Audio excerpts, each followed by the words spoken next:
앞에서 이야기해 주셨던 이제 미국 시장. 네, 드디어 미국이 열리고 있는데 미국이 중요한 이유는 보시는 것처럼 첫 번째 이 도표에서 보시는 것처럼 회당 제작비가 미국은 한국의 최소 5배에서 10배까지도 커져요. 그러니까 그냥 로맨스 작품 하나 만들어도 네. 우리나라 블록버스터급의 그쵸? 제작비가 드는 게 미국이죠. 네. 그래서 한국에서는 지금 비싸다고 하는 게 이제서야 회당 30억 정도까지 올라왔어요. 오징어 게임이라든지 뭐 스위트홈 정도. 그런데 미국에서는 싼 게 50억이거든요. 미국에서는 그냥 평균적으로 만드는 게 회당 100억.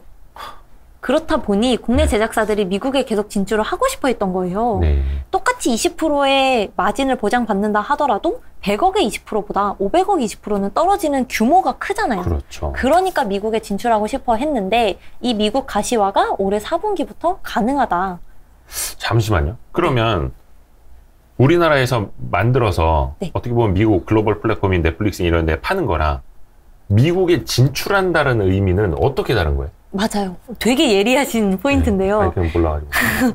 미국에 진출한다는 거는 그냥 제가 이거를 가지고 미국 가서 우리 거, 내 거 이거 보여줘 이거예요. 네. 그럼 모든 인력과 모든 노동력은 다 한국에서 된 거기 때문에 네.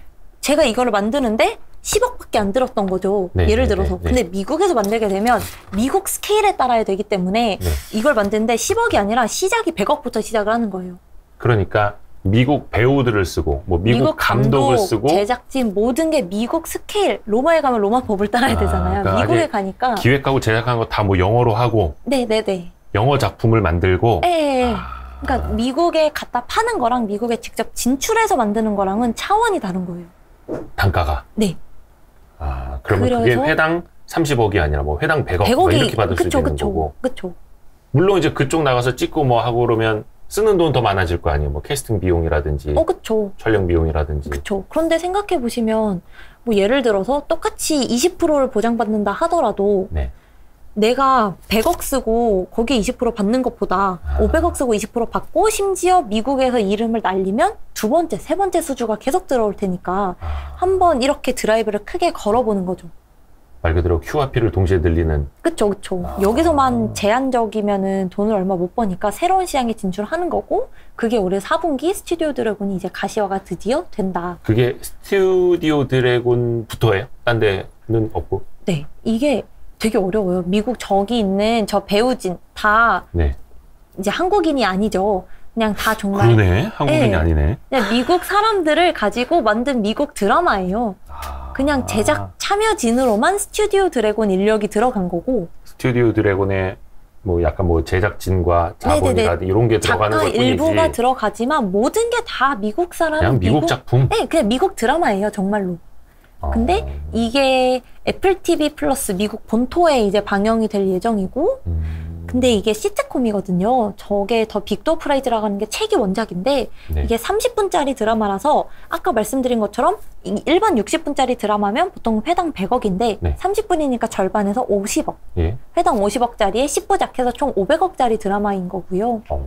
그런데 스튜디오 드래곤이 혼자서 미국에서 이걸 하기 쉽지 않잖아요. 그렇죠. 그래서 미국의 파트너사라고 하는 이제 스카이댄스라고 하는 미국 제작사가 있어요. 네. 여기랑 같이 만들게 되고요. 네. 그래서 둘이 돈도 절반씩 사이좋게 250억 내고 네. 거기에서 받게 되는 마진도 50%씩 받게 되는 구조. 아하. 그래서 이 드라마 하나만으로 실적이 얼마나 들어올까? 4분기 실적에 제 추정치 기준으로 최소 60억 이상은 기여할 것 같아요. 영업이익 기준으로. 그럼 스튜디오 드래곤이 평균적으로 150억 정도 하는 회사가 하나 팔아서 60억이 들어온다는 건 되게 이익 체력이 급격히 올라가는 내용인 거죠. 여기 4분기에 뭐라고 표현해? 개봉? 뭐라 할까? 4분기에 공개가 되는 네. 거예요? 릴리즈가 되는? 네네네. 옛날에 옛날도 아니 봉준호 감독이 넷플릭스 투자를 받고 그쪽에서 뭐 작품을 만들거나 옥자 옥자 네. 같은 거 그리고 예전에 심영래 감독이 이제 미국에 투자를 받고 왜 웃으세요? 그 얼마나 명작인데 비워 용가리 보셨어요? 용가리? 저 이 세상에 없었을 때 작품 같은데요. 그 정도까지는 아니고 옛날에 용가리하고 비워를 저는 다 극장 가서 봤기 때문에 예. 디워는 저도 봤죠. 그걸 전문 용어로 이제 국뽕이라고 하는데 마지막에 엔딩 크레딧에 아리랑 나옵니다. 차오르네요. 예, 엔딩 타이틀 올라갈 때 아리랑 나옵니다. 그때 눈물 납니다. 어릴 때였고요. 자, 미국 이야기 좀 더 해주세요. 이것도 많네요. 뭐 다른 데들도. 네, 맞아요. 그런데 앞에서 말씀드린 게 이제 스튜디오 드래곤은 자기가 직접 미국에서 드라마를 만드는 직접 진출을 한다면 네. CJ ENM이랑 콘텐츠리 중앙도 미국에 뭔가를 하고는 있어요. 다만 간접 진출. 간접 진출이 뭐냐? 미국 제작사를 인수를 한 거죠. 그러니까 약간 방식이 좀 달라요. 스튜디오 드래곤은 직접 미국 가서 몸으로 뛰는 거고 이 나머지 두 회사들은 제작사를 인수해서 그 제작사에서 만드는 미국 드라마를 우리 실적에 편입시키겠다. 약간 이런 느낌인 거죠. 뭐 선택의 문제고. 그러니까 CJ ENM하고 콘텐츠리 중앙은 그런 식으로 이제 인수를 해서. 네. 그래서 이제 뭔가 실적에 기여하는 걸로는 올해는 좀 쉽진 않을 것 같아요. 아무래도 그 미국 제작사 ENM이 인수한 회사가 어디냐면 엔데버 콘텐츠라고 네. 그 라라랜드 만든 회사거든요. 네. 라라랜드랑 좀 마이너한 영화긴 한데 뭐 콜미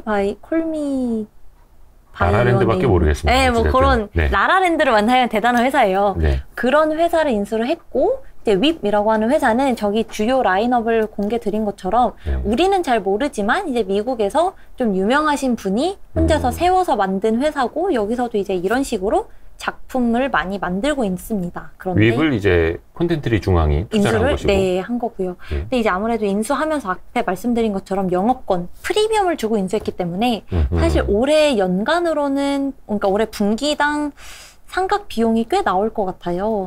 그래서 이제 ENM이나 콘텐츠리 중앙 같은 경우는 좀 실적 면에서는 조금 비용 부담이 많이 나와서 조금 힘들다.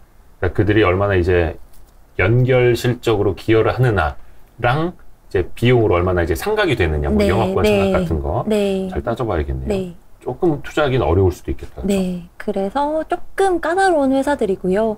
근데 이제 미국 OTT 플랫폼들이 한국에 들어오고 있는데 지금 그 티빙에 6월 16일에 파라마운트 플러스 브랜드관이 생겨요. 네. 파라마운트가 미국 CBS 방송사가 운영하는 곳으로 스타트렉, 네네. 트랜스포머, 네.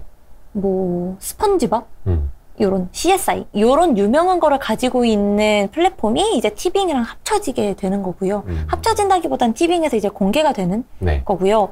그래서 지금은 한국 제작사들이 미국에 진출하는 것만 속도감 있게 이루어지는 게 아니라 넷플릭스, 디즈니만 있던 시장에 미국 OTT 플랫폼들이 한국에 점점 더 들어오고 있는 게 확대되고 있다라는 내용입니다. 좋습니다. 그리고 또 우리 이현지 연구님 오랜만에 오셔가지고 이게 또 이제 보내드려야 되는데 빨리 영화 봅시다. 영화. 네, 영화 봅시다 하니까 좀 말이 이상한데? 네. 영화는 왜냐면 지금 이제 리오프닝이 다 돼가지고 네. 또 대작들이 또 연달아 맞습니다. 개봉하고 이러면서 극장들이 분위기가 엄청 좋습니다. 엄청 좋아요. 그리고 또 그 박찬욱 감독님하고 송강호 헤어질 배우님이 결심. 브로커. 칸에서 수상 감독상과 받으셨죠. 나무주연상 어마어마한 일들이 생겨나서 네. 오늘 5월 30날 촬영하고 있는데 뭐 쇼박스 막 급등하고 있고 그쵸. 극장이 좋아요. 좋은데. 이게 또 다 선반영된 거 아닌가 모르겠는데 하여튼 좀 내용 그쵸. 좀 풀어주세요. 좋은데 예. 결론부터 말씀드리면 좀 더 짧게 보셔야 될 것 같아요. 호흡을 짧게. 이제 엔터랑 제작사에 비해서는 조금 더 짧은 호흡으로 접근하셔야 될 것 같고 그렇게 보는 이유가 이 도표가 되게 재밌는 도표인데 첫 번째 도표 보시면 이번에 닥터 스트레인지뿐만 아니라 범죄도시가 되게 흥행을 했어요. 그렇죠. 예, 벌써 500만 관객을 넘어섰고 그래서 그 둘 흥행 효과로 5월 월 관람객 수가 1000만을 넘었습니다. 이게 얼마만입니까? 예, 2020년 1월은 이제 팬데믹 시작 직전이기 때문에 그쵸. 이후 처음으로. 네, 그리고 보통 1분기가 극장에서는 성수기라서 저렇게 많이 나와요. 그런데 그 이후로 2년 동안 1000만을 넘은 적이 없었는데 이번 5월에 처음으로 1000만을 넘으면서 5월만 놓고 봤을 때 국내 극장 BEP는 달성 가능하다라고 보고 있어요. 굉장히 환경은 좋아요. 그런데 환경은 좋은데. 네, 환경은 좋아요. 그리고 그 다음 페이지도 보시면 여기도 사실 작년에 그러니까 이 팬데믹 기간 동안 가장 흥행했던 작품이 스파이더맨 외국 작품이었거든요. 네. 근데 지금 범죄도시가 개봉한 지 이제 11일 이제 2주도 채 안 됐는데 벌써 500만을 넘었다는 얘기는 스파이더맨보다 더 좋은 실적이 나올 것 같고요. 그렇게 되면 국내 영화가 팬데믹 기간 동안 가장 높은 기록을 세운 게 뭐 과하게 보시는 분들은 1000만까지도 갈 수 있다 보시는데 저는 그것까지는 좀 힘들 것 같고 그래도 한 7, 800만까지는 무난히 가지 않을까. 그러면 당연히 극장 5월 시장은 더 좋아질 수밖에 없죠. 네. 그리고 또 좋아지는 게 다음 페이지에 이제 취식이 또 됩니다. 드디어 먹을 수가 있어요. 네. 그래서 관람객이 당연히 많아지면서 매점 매출도 같이 올라오고 있는데 이게 물론 그 일시적인 현상이긴 합니다만 닥터 스트레인지가 개봉했었던 5월 5일 주말에 CGV 그 평균 매점 매출 단가가 3,500원까지 올랐어요. 거기 보시는 것처럼 팬데믹 기간 동안에 평균 단가가 1,800원 정도거든요. 쭉 좀 내려오긴 했는데. 네, 많이 내려왔는데 물론 뭐 5월 5일 어린이날이 뭐 있었기 때문인 것도 있지만 평균 단가가 3,500원까지 올라왔고 평균 단가라는 건 파는 거예요? 아니면 사람들이 산 거? 객단가 기준? 네, 객단가가 3,800원 정도까지 올라왔고 3,500원 그리고 그 매점 매출이 차지하는 비중 자체가 오른쪽에 보시면 팬데믹 전에는 보통 17, 18% 정도가 꾸준히 유지됐는데 네. 2021년 너무 처참하죠. 10%도 안 되는 상황이에요. 원래 매점으로 많이 남겨 먹었었는데. 네, 팝콘 그거 얼마나 한다고 되게 그러니까 비쌌잖아요. 팝콘 한 주먹만 한 게 막 5,000원, 7,000원 하고 있구만. 엄청 그걸로 남겨 먹었는데 비중이 저렇게 내려오니까 당연히 극장들이 돈을 못 벌었던 거죠. 네. 그런데 이제 취식이 되면서 상영객들이 많아지니까 당연히 매점 매출도 같이 올라오면서 좋아진다.